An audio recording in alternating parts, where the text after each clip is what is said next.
Are you a landlord or a property manager in Maine? It's important to stay up to date on the latest laws and regulations to ensure that you're following the proper procedures. In this video, I'll cover everything you need to know about the eviction process in Maine, including new laws and guidelines for landlords and property managers. Stay tuned to learn more. The official term for an eviction lawsuit in Maine is a forcible entry and detainer action. The eviction process can differ from county to county, but they more or less are the same. Send a clear written notice, fill out the forms, serve the documents, attend the trial, and wait for judgment. This video will break down everything for a landlord to refer to when evicting a tenant. Alternatively, the landlord can ask an attorney for legal advice if they have any questions on landlord-tenant rights. Eviction reasons. An eviction notice is usually a form that is filled out by the landlord that details their violation and whether or not a tenant can fix the issue. The notice period depends on the reason for eviction. The landlord must give the proper form so that they have a bigger chance of winning the case. The notice must contain relevant information such as the reason for eviction and how long a tenant has to vacate the property or resolve the violation. Notice periods can vary from 7 days to as long as 30 days notice. Number 1. Failure to pay rent or non-payment of rent. The most common reason for eviction is failure to make timely payment of rent. The landlord may evict a tenant for not paying rent due. Rent is considered late in Maine 15 days past its due. However, a grace period that gives more time to pay rent may be available if indicated in the lease or rental agreement. Before a landlord can start with the eviction process for not paying rent, the landlord must provide the tenant with a written eviction notice called a 7 days notice to pay. This notice informs the renters that they have 7 days to pay the rent or they must move out of the property to avoid eviction. If tenants manage to pay rent in full to the landlord before the 7 days are up, the entire eviction process stops, and they can continue staying within the rental premises. This only applies to tenants at will. For tenants who have a written lease, the landlord has to refer to the written rental agreement in order to give the tenant the appropriate written notice. If the lease does not indicate a notice period, then the landlord must continue with the 7-day notice to pay instead. Number 2. Violation of the written lease rental agreement. Landlords and tenants are required to uphold the terms of the lease agreement at all times and avoid committing lease violations. In Maine, the landlord can evict the tenant for violating lease terms. The landlord must provide a written notice called a 7-day notice to quit, which gives the tenant 7 days to move out of the rental unit. However, if there is a stipulation in the lease terms that dictates another kind of notice period, then the landlord has to follow what the lease term says and give the appropriate notice to the tenant. Lease violations include damage to the rental unit, smoking and non-smoking areas, too many people are living inside the rental unit, housing a pet in a pet-free rental unit or rental premises, etc. The landlord may continue to file a court action if the tenant remains inside the rental unit after the given notice period. For your own lease agreement, visit DoorLoop's forms page to download a template along with many other forms. Number 3. Material health or safety violation. Maine law takes into account the health, building, safety, and housing codes. If a tenant violates any of these codes, the landlord must issue a 7 days notice to quit. The notice must clearly state which code the tenant violated. Violations under this could include not throwing out trash for long periods, inviting bugs and/or rodents, damaging the electrical wiring of the unit, ruining the plumbing fixtures of a unit. The tenant has to vacate the property by the end of the 7 days. If they are unable to do so, the landlord may continue filing for eviction process. Number 4. Conducting illegal activity. If a tenant has engaged in illegal activity on the rental premises, the landlord has to give the tenant 7 days notice before starting the eviction process. However, if the lease terms dictate another notice period, the landlord follows that instead.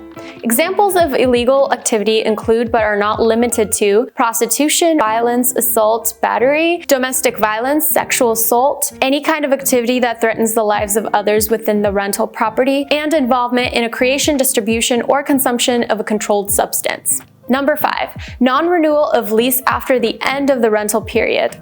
A Maine eviction process does not allow landlord to evict a tenant without good cause. The landlord must either wait for the tenant to commit a violation or wait for their rental term to end. However, tenants can be evicted if they stay in the rental property even a day after their lease term ends. This type of eviction notice usually only applies if the landlord wants to end the tenant's lease. The required notice time given to a tenant depends on their type of tenancy. Should the tenant remain in the rental premises even after their notice period ends, the landlord may proceed with the eviction to evict the tenant from the property. A sample of a 30-day notice to quit is provided in the link of the description. Filing a complaint. Should the landlord decide to proceed with the eviction after giving proper notice to the tenant, they must start filing an eviction lawsuit, also known as forcible entry and detainer action, and go to court. Successful evictions rely on correct filing, so the landlord must file all of the forms correctly. Number 1. Steps in filing. Step 1. Proceed to the district court the rental property belongs to. Step 2. Fill out the forms. Step 3. Pay the filing fees. It takes between 7 days to 30 days before a landlord can file a complaint. This varies depending on the reason for the eviction. Notice to comply. Before filing for an eviction with the court, you need to issue the tenant a notice to comply. You can either download the free PDF or Word template or create your Maine eviction notice from the link in the description using a step-by-step wizard that guides you through the entire process to make sure you are submitting the legally correct notice.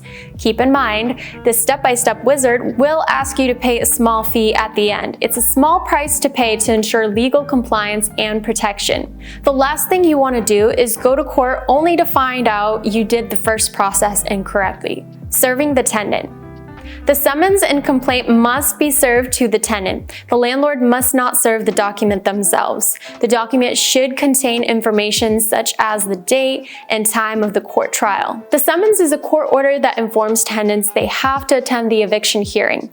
Maine allows anyone authorized by the court to serve the document. Sheriff, deputy sheriff, etc. It must be served on the tenant at least 7 days before the eviction hearing is scheduled. Number 1. How to serve documents to tenant. The documents have to be served to the tenant through one of the following methods. Personal service. It is served to the tenant in person. Substituted service. A copy of the summons and its corresponding documents may be left at the tenant's place of residence or rental unit with someone who lives with them. Mailing and posting service. The server leaves a copy of the document placed in a secure and visible position by a tenant's rented property entrance, and also mails the documents via first-class mail and requests a return receipt. This service method is a last resort. Number 2. After serving the summons. The tenant must file an answer if they want the eviction hearing to be recorded. Otherwise, they are not required to do so. In Maine, recordings are helpful in case the tenant wants to file an appeal. The summons and complaint must be served at least 7 days before an eviction hearing is scheduled. Asking for possession. Number 1. Filing a motion to obtain judgment and get a judgment for possession. During the court hearing, the landlord has to provide a strong argument backed up by solid evidence against their tenant in order to win. Should the tenant fail to show up to the hearing, the landlord may receive a default judgment. Number 2. Next procedure if the tenant disagreed and filed an answer.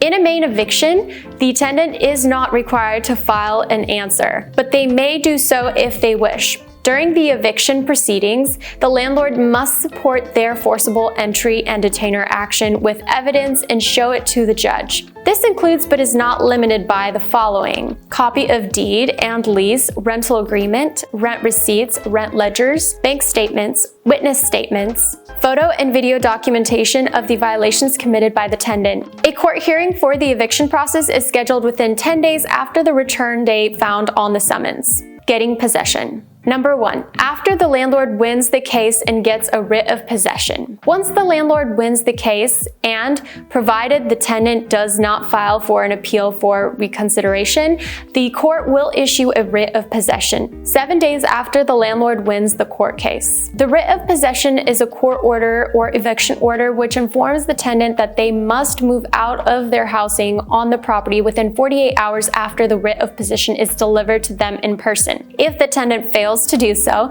they will be forcibly evicted. Number 2, move-out process. This final step in the eviction process is to move the tenant out of their housing on the property.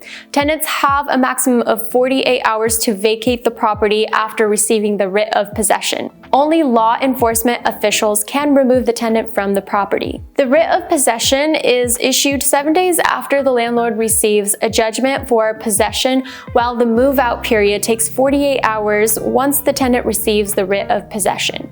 Maine eviction timeline. On average, it takes 30 to 60 days for a complete eviction process in Maine. Showing evidence. Number 1, how to keep good records. If the tenant disagrees with the eviction request and they reply to the court, it's important that you keep extremely good records of everything so you can provide proof to the judge and win the case. This part can make or break the entire eviction request in the event of a dispute. If you do not have enough evidence to show the court, the case may be overturned and the tenant may be allowed to remain in the property. You can stay organized by keeping a physical paper trail. This is very hard to search through, takes up a lot of storage space, and could get lost, damaged, stolen, or burnt in a fire. Scanning documents. Scan every document into your computer. Backups. Store and backup every file using Dropbox, Google Drive, OneDrive, or any other option that is easily searchable. PMS. Use a property management software to save everything from lease agreements signed, documents, violations, emails, notes, invoices, payments, reminders, maintenance requests, pictures, videos, and anything you can imagine. This is used best when you also scan every document into your software. A great example is DoorLoop. Number 2, evidence to show for not paying rent. If the tenant doesn't pay rent and they dispute that claim, it's important that you show the judge the following.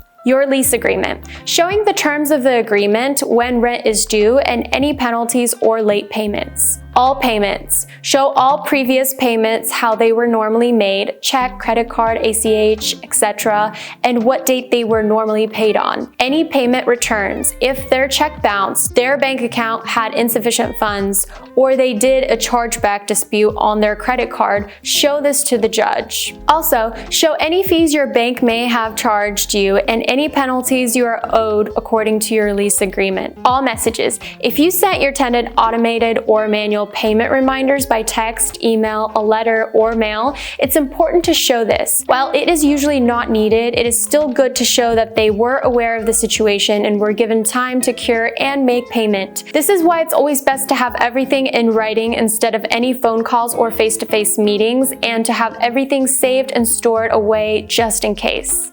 Number 3, evidence to show for lease violations. If you're evicting a tenant for lease violations, for example, noise complaints, unauthorized pets, or property damages, it's important to show proof from any of the following methods. Security cameras. If you have a surveillance system that can show them committing a crime or lease violation, it's safe to say you will normally win this dispute. Video. If you didn't catch them in the act, the next best thing to do is record a video with your phone of any damages or the lease violation. Pictures. They say a picture is worth 1,000 words. In this case, a picture could be worth thousands of dollars. Even if you take a video, it's important to show the judge any pictures too, as it's usually easier to see by email or printed. Lease terms. Once again, show the court which term they violated in their lease agreement. Don't worry if you don't have every single term spelled out in your rental agreement. If the violation is severe enough, it may be acceptable if it is not specifically written out in the agreement.